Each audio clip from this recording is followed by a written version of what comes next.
اس نے 15 منٹ تک انتظار کرایا تھا۔ پیٹرسن کا غصہ دم بدم بڑھتا جا رہا تھا۔ آخر وہ دیوس اپنے آپ کو سمجھتا کیا ہے؟ وہ بار بار بڑبڑا رہا تھا، مگر گرین ولی جس انداز میں داخل ہوا وہ اس سے متاثر ہوئے بغیر نہ رہ سکا۔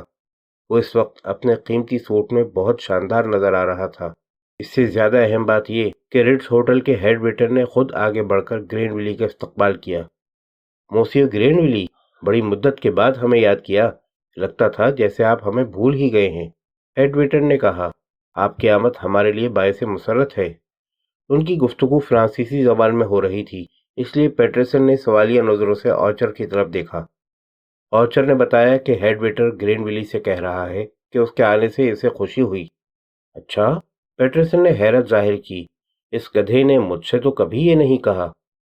گرین ولی پیٹرسن کی میز کی طرف آیا تو راستے میں ملنے والے ہر ویٹر نے اسے ادب سے سلام کیا۔ ایسا معلوم ہوتا ہے کہ اس ہوٹل کا عملہ گرین ولی کو بخوبی جانتا ہے، پیٹرسن نے کہا۔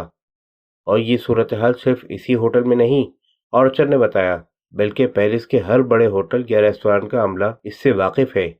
میں نے تم سے کہا تھا نا کہ یہ شخص بڑا ہائی کلاس ہے۔ گرین ولی کے قریب آنے پر آرچر نے اس کا اور پیٹرسن کا تعارف کرایا۔ پیٹرسن اس سے خاصا مرعوب ہو چکا تھا۔ گرین ولی نے کہا کہ آرچر اسے پیٹرسن کی اسکیم کے بارے میں بتا چکا ہے، مگر اس سلسلے میں تفصیلی گفتگو لنچ کے بعد مناسب ہوگی۔ ہیڈ ویٹر نے بذات خود اپنی نگرانی میں مشروبات اور مختلف کھانوں کے آرڈر کی تکمیل کرائی۔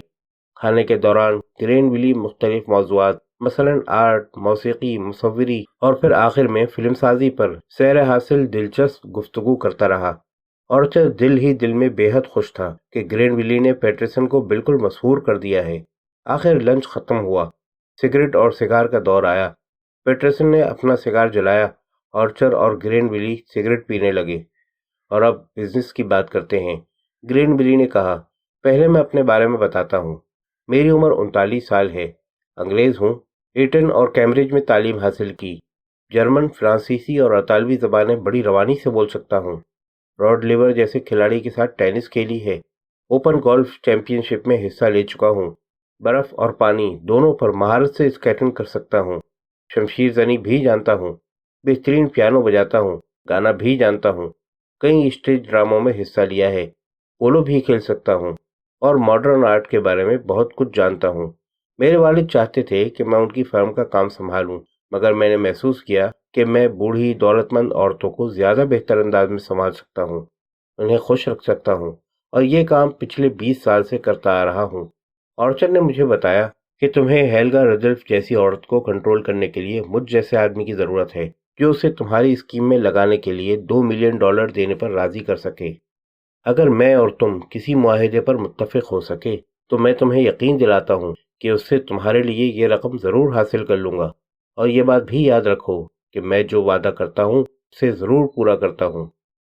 تم اسے کس طرح آمادہ کرو گے؟ پیٹرسن نے پوچھا۔ یہ مجھ پر چھوڑ دو، گرین ولی نے جواب دیا۔ تقریباً 2 ہفتے لگیں گے، مگر رقم ہر صورت میں مل جائے گی۔ ٹھیک ہے، کام شروع کر دو۔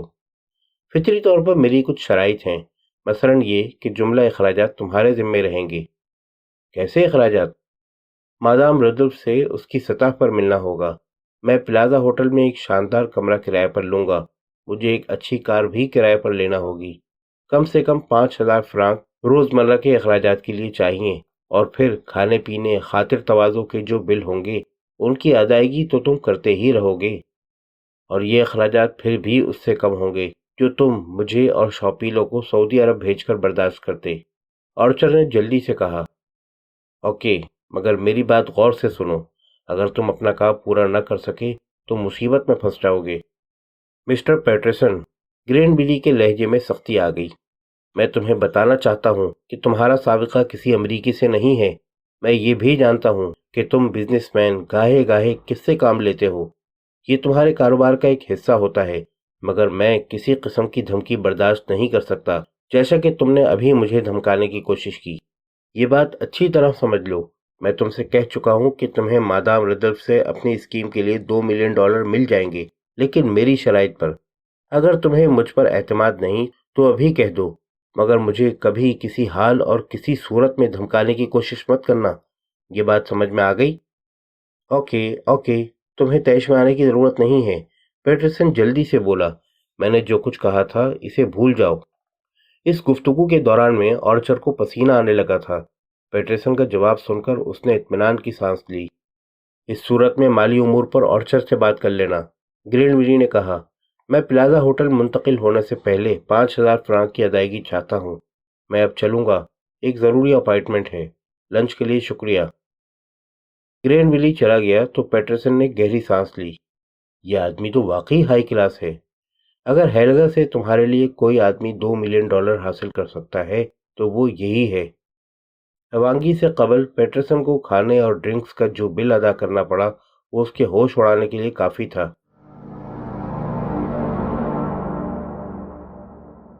اپنی وی آئی پی حیثیت کی وجہ سے انتہائی آرام دہ ہوائی سفر کے باوجود ہیلگا کو طویل فاصلوں کا سفر پسند نہیں تھا، خاص طور پر جب یہ سفر اسے ویمبرن کے ساتھ کرنا پڑے جسے وہ بے حد ناپسند کرتی تھی، یا فریڈرک لومان کے ہمراہ جانا پڑے جو اس کے خیال میں انتہائی بور آدمی تھا۔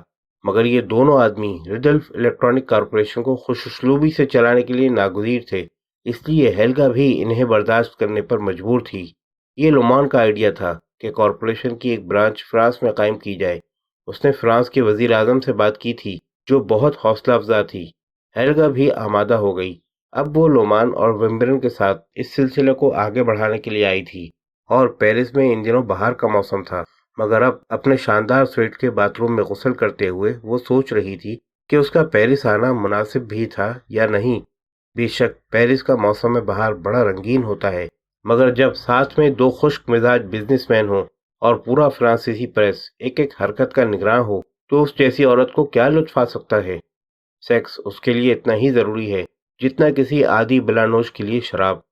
جب ریڈلف کا انتقال ہوا تو ہیلگا کا خیال تھا کہ اب وہ اپنی پسند کا ہر مرد حاصل کرنے کے لیے آزاد ہے، مگر جلد ہی اسے اندازہ ہو گیا کہ اگر وہ اخبارات کی شاہ سرخیوں سے اپنا نام الگ رکھنا چاہتی ہے کہ اسے اس وقت سے بھی کہیں زیادہ محتاط رہنا پڑے گا جب ریڈلف زندہ تھا۔ اپنی اس نام نہاد آزادی کے 5 مہینوں میں اسے صرف 3 مرد ملے تھے۔ نیو یارک کے ایک ہوٹل کا ویٹر، ایک پختہ عمر بارمین جس کے بارے میں کوئی سوچ بھی نہیں سکتا تھا کہ اس کے اندر بھی کوئی حرارت ہوگی، اور ایک نوجوان گندا بدبودار ہپی جسے اس نے لفٹ دی تھی اور جس نے اسے پرتشدد طور پر حاصل کر لیا تھا۔ مگر یہ صورتحال جاری نہیں رکھی جا سکتی تھی، اس لیے ہیلگا نے فیصلہ کیا کہ اس تشنگی کو مستقل طور پر ختم کرنے کا واحد طریقہ یہ ہے کہ وہ کسی خوبصورت، تندرست، شاندار آدمی کو تلاش کرے اور پھر اس سے شادی کر لے۔ اس کی عمر 44 سال ہو چکی تھی۔ یہ دوسری بات ہے کہ جس طرح اس نے اپنی خوبصورتی کو سنبھال رکھا تھا اس کی وجہ سے وہ اپنی عمر سے 10 سال کم نظر آتی تھی، مگر اس حسن و شباب کا فائدہ کیا تھا جب تک کوئی مرد اس کا قدردان نہ ہو۔ شام کا کھانا اسے لومان اور ویمبرن کے ساتھ مجبوراً کھانا پڑا۔ پیٹرسن جو خود بھی کھانے کے کمرے میں موجود تھا اس کی ایک ایک حرکت پر نگاہ رکھتے ہوئے سوچ رہا تھا کہ ایک ایسی عورت کو گرین ویلی جیسا مرد ہی فریفتہ کر سکتا ہے۔ کھانے سے فارغ ہو کر ہیلگا لومان اور ویمبرن کو رخصت کر کے اپنے سویٹ میں داخل ہوئی تو رات کے 10:30 بجے تھے۔ ایک اور رات اسے تنہا گزارنی تھی، اور بستر پر کروٹیں بدلنے سے بچنے کے لیے ہیلگا نے نیند کی 2 گولیوں کی پناہ حاصل کر لی تھی۔ اس رات بھی اس نے 2 گولیاں نگلیں اور بستر پر لیٹ گئی۔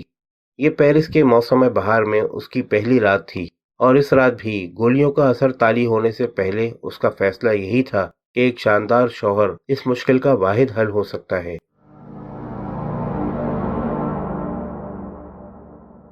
اگلی صبح ہیلگا پیدل ہی گھومنے کے لیے نکل گئی۔ گزشتہ رات ویمبرن نے لنچ ساتھ کرنے کی دعوت دی تھی، مگر ہیلگا نے اس کی بدمزہ باتوں سے بور ہونے سے بچنے کے لیے بہانہ کر دیا تھا کہ اسے کچھ شاپنگ کرنا ہے۔